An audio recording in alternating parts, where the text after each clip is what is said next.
Oke, langsung saja kita isi wawancara dengan pelatih saya, pelatih dari IPSI Kabupaten Batang. Ya, pertanyaan pertamanya Pak, bagaimana awal mula Anda mengenal olahraga pencaksilat? Pada dasarnya keluarga kami itu keluarga yang suka olahraga dan kebetulan juga atlet cabang olahraga di Kabupaten Batang. Dan cabang olahraganya kebetulan juga berbeda-beda. Saya dengan kakak saya menggeluti pencak silat. Kakak saya yang pertama atlet sepak bola, terus adik saya basket, dan adik saya yang paling kecil juga atlet sepak bola. Oh, berarti dari keluarganya ya. Oke, kita lompat ke pertanyaan kedua. Apa hal yang memotivasi ataupun mendasari Anda untuk menjadi pelatih di dalam cabang pencaksilat khususnya di Kabupaten Batang? Yang mendasari dan yang memotivasi, awalnya kan saya latihan silat itu hanya ikut-ikutan. Oh, Terus ya karena paman juga pelatih pencak silat, dan kebetulan karena saya pernah sakit-sakitan waktu masih kecil. kecil. Ya, setelah ikut silat alhamdulillah bisa sembuh. Sehat. Nah, terus setelah sembuh saya terus diarahkan untuk jadi atlet. Nah, setelah jadi atlet dan alhamdulillah walaupun prestasinya sedikit, tapi ya alhamdulillah ada prestasinya. Sampai provinsi juga ada. Itu setelah itu saya pikir ilmu yang saya dapat walaupun sedikit Bermanfaat ya. harus ada manfaatnya pada yang lainnya. Makanya saya itu termotivasi, yang pertama saya bisa sembuh. Ya. Terus jadi atlet, alhamdulillah ya ada prestasinya, dan saya ingin ya berterima kasih kepada Allah Subhanahu wa taala memberikan kesembuhan saya lewat pencak silat. Yang pertama, yang kedua saya bisa berprestasi. Saya menginginkan generasi muda dari Kabupaten Batang pada khususnya itu pada umumnya ya di bidang silat ada prestasinya. Itu yang memotivasi saya. Oke. Cukup memotivasi ya. Terus yang ketiga, pertanyaannya, sejak kapan Anda mengikuti atau menggeluti bidang olahraga pada pencaksilat? Kalau menggeluti itu ya karena awalnya ikut-ikutan dari diajak paman, karena memang dari kecil saya itu kan sakit-sakitan. Ya, itu pada umur berapa? Waktu itu masih umur 5-6 tahun, waktu saya masih taman kanak-kanak. Ya.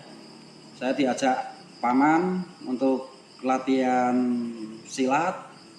Terus kebetulan paman saya juga di samping ada yang pelatih silat, juga ada yang pelatih tari. Ya. Nah, saya dilatih silat dan tari karena memang untuk menguatkan fisik saya. Tapi karena waktu itu latihan tari bagi laki-laki itu sering dibully seperti banci. Ya dalam tanda kutip. Nah, saya malu, makanya saya nggak latihan tari, saya fokus di silat.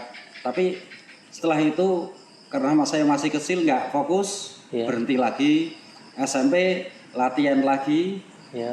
Terus SMP kelas 1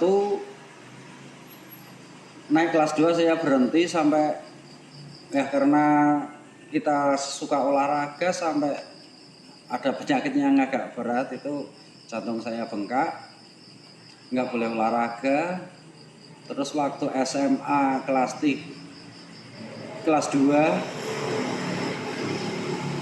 saya diajak latihan kakak saya yang kebetulan juga atlet silat. Saya masih nggak mau karena memang nggak boleh olahraga. Baru kelas 3 saya coba-coba ya mencuri-curi dari orang tua. Ternyata di sana hanya diajari pernafasan, dan sampai kurang lebih 2 atau 3 tahun saya dinyatakan sembuh. Berarti tahun 91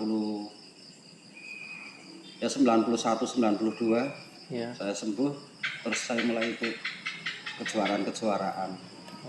Jadi kalau latihannya itu dari kecil, tapi menggeluti yang agak kontinu dan terarah itu mulai SMA kelas 3. Oh, jadi begitu. Pertama ikut pertandingan itu Kejurda Ismail Cup jurus emas di Padepokan Silat untuk Suropati, Surakarta. Oke, kita lanjut ke pertanyaan terakhir nih Pak. Pertanyaannya, bagaimana Anda pada saat pertama kali mengikuti kejuaraan itu sampai yang terakhir? Coba diceritakan awalnya. Nah, itu waktu pertama kali ikut pertandingan, karena awalnya juga hanya untuk kesehatan. Iya. Terus pertandingan itu waktu itu saya masuk kelas B zaman dulu itu 45-50. Sedangkan tinggi badan saya itu 175. Oh, tinggi sekali ya. Nah, saya harus menurunkan berat badan terlalu banyak sampai 6 kilo lebih, 6 sampai 7 kilo. Memang itu berat ya. Saya lakukan 2 bulanan. Tapi karena terlalu banyak menurunkan berat badan itu bermasalah di psikis saya, emosi saya. Terus itu pertandingan pertama kali, jadi tidak bisa mengontrol emosi. Lawan pinter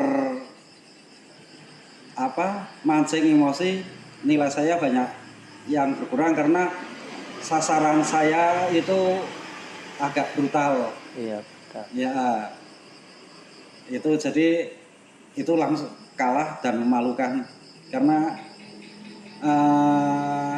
banyak dapat pengurangan karena menyerang di bagian yang terlarang itu kepala. Ya. Terus kalau kejuaraan yang keduanya apa Pak? Yang kedua itu saya udah sering ya. Terus yang terakhir mungkin? Cuman yang terakhir itu alhamdulillah berkat motivasi dari kakak juga. Iya. Pada waktu itu saya sudah menyerah, saya nggak pernah POR. Kalau di prakualifikasi POR aja saya sering kalah di final. Iya. Jadi nggak sampai lolos ke POR. Kalau dulu Porda setelah sampai umur 30 tahun lebih kan maksimal silat itu 35. Iya. Sedangkan di kelas saya, kelas B ya, sekarang kan 50 sampai 55. Iya. Itu dengan tinggi badan saya 175 itu masih memungkinkan dan saya tidak menurunkan berat badan pada waktu itu. Dan kontrol emosi masih bisa saya jaga. Yeah. Fisik juga bagus, tapi karena umur, karena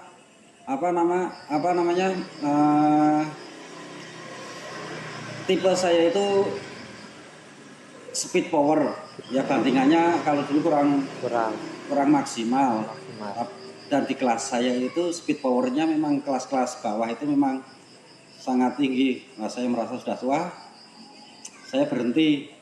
Tapi motivasi kakak, kamu masih sanggup, masih bisa, dicoba sekali lagi. Kalau memang gagal, udah kamu selesai.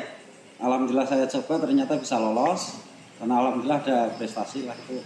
Malahan prestasi yang terbaik itu ya yang terakhir itu. Ya.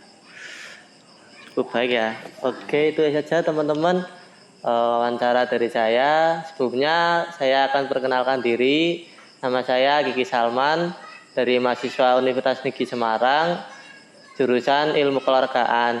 Nah, untuk pelatih saya namanya siapa Pak? Muhammad Teguh Susianto. Oke, itu saja ya teman-teman. Sekian dari saya. Terima kasih. Sampai jumpa berikutnya.